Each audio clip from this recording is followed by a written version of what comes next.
Welcome to Not Milk Never Milk. Subscribe if you're lactose intolerant. You'll start by placing your text inside an auto layout frame so elements adapt when the container changes. Once done, set the text box to auto width if you want horizontal flow or auto height for multi-line wrapping. Make sure to pick a consistent base font size and a readable line height. This gives predictable scaling.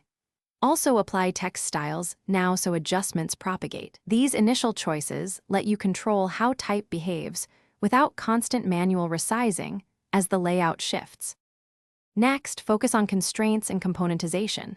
Set constraints on the text layer relative to its parent, left, right, center, or scale, so the text repositions or resizes logically. For grouped elements, use percentage-based resizing or component instances so children adapt proportionally. Create and apply text styles and component variants so typography changes are centralized. That way, one edit updates every instance. Once these are in place, responsive behavior becomes predictable and easier to iterate on during design and handoff. Finally, test by interactively resizing frames to simulate breakpoints and watch for overflow or truncation. When you see issues, adjust auto layout spacing, set min and max widths on text boxes, or switch to auto height to preserve readability. If components still break, create variants with different text sizes or constraints and swap them at specific sizes.